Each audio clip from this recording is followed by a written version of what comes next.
KT는 어젯밤 11시 57분 한국인터넷진흥원에 서버 침해 정황을 신고했다고 밝혔습니다. 서버 점검 과정에서 침해 흔적 4건과 의심 정황 2건을 발견했다는 겁니다.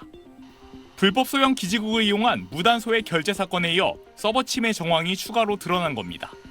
KT는 SK텔레콤 해킹 사고 이후 실태 점검을 위해 전체 서버를 대상으로 점검을 진행했고 넉 달간 이어진 점검 과정에서 침해 흔적을 확인했다고 설명했습니다. 그러면서 정부 조사에 적극 협조해 조속한 시일 내에 침해 서버를 확정하고 구체적 침해 내용과 원인 규명에 나서겠다고 밝혔습니다. 통신사와 금융사들에서 해킹 사고가 잇따르면서 정부는 오늘 합동 브리핑을 열고 과태료 처분 강화 등 강도 높은 대책을 마련하겠다고 밝혔습니다. 기업들이 고의적으로 침해 사고 사실을 지연하여 신고하고 하거나 미신고할 경우 과태료 등 처분을 강화하고 해킹 정황을 확보한 경우에는 기업의 신고 없이도 정부가 철저히 조사할 수 있도록 제도를 개선해 나갑니다.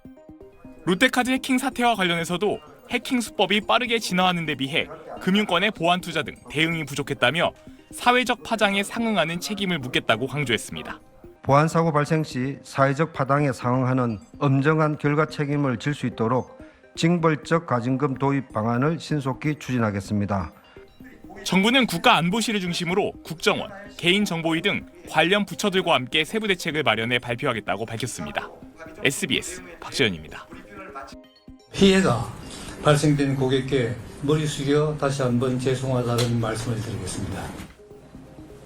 일주일 전 대표이사 사과와 함께 KT는 5,561명의 가입자 식별번호가 유출됐고 실제 금전적 피해는 278명, 1억 7천만 원이라고 밝혔습니다. 그런데 KT가 추가 조사를 통해 확인한 피해 규모는 362명, 2억 4천만 원입니다. 총 2,267만 건에 대한 소액 결제권 전체를 펼쳐두고 비정상 유형의 데이터 분석을 하였습니다. 하나는 결제 패턴이고 하나는 기죽 동작 방식에 의한 패턴을. 사건에 이용된 걸로 보이는 불법 초소형 기지국 펨토셀도 2개 더 확인돼 4개로 늘었습니다. 이 4개 펨토셀의 신호를 수신한 가입자는 약 2만 명으로 파악됐습니다. 문제는 이들의 가입자 식별번호는 물론 단말기 식별번호와 전화번호까지 유출된 정황을 KT가 이제야 인정한 부분입니다. 사용자의 폰이나 환경에 따라 이게 완전히 분석이 안 되어서 분석을 한 번 더 번복한 점에 대해서 한 번 더 죄송하다는 말씀 드리겠습니다. 유출된 정보의 범위가 확대되며 복제폰 우려도 다시 고개를 들고 있습니다.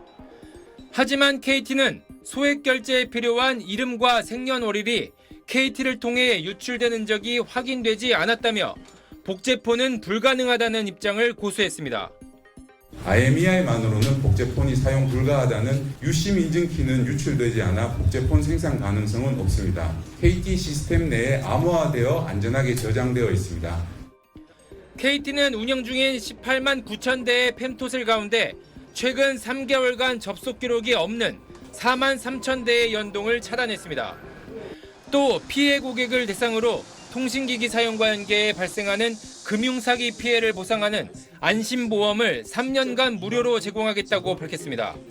SBS 김관진입니다. 검은 모자를 쓴 남성이 호송 차량에서 내립니다.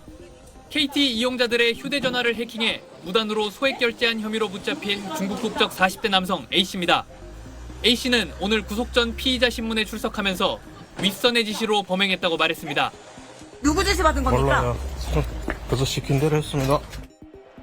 A씨는 지난달 말부터 이달 초까지 불법 초소형 기지국 펨토셀을 승합차에 싣고 다니면서 수도권 지역 KT 이용자들의 개인정보를 빼돌린 혐의를 받습니다. 이렇게 탈취한 개인정보로 상품권을 사거나 교통카드를 충전하는 등 무단 소액 결제를 일삼았는데 A씨는 경찰 조사에서 중국에 있는 윗선의 지시에 따라 범행했다고 진술한 걸로 확인됐습니다. 경찰은 이번 사건 주범으로 보이는 윗선의 개인정보에 대해 A씨가 진술한 내용의 신빙성을 확인 중인 걸로 알려졌습니다. 펨토셀 하나만으로 모든 정보를 거기서 얻었느냐? 그래 보이지는 않고 누군가는 해킹한 사람이 있을 거고 조직적으로 했을 것 같다라는 거죠. 이동하는 역할만 했던 게 아닌가. 법원은 A씨와 함께 범행 자금을 현금화한 혐의를 받는 또 다른 40대 중국 교포 B씨에 대해서도 도주의 우려가 있다며 구속영장을 발부했습니다. 경찰은 이번 사건이 중국을 기반으로 이뤄진 조직적 범죄로 보고 윗선을 포함한 공범들의 실체를 파악하는 데 수사력을 집중하고 있습니다. SBS 범인규입니다.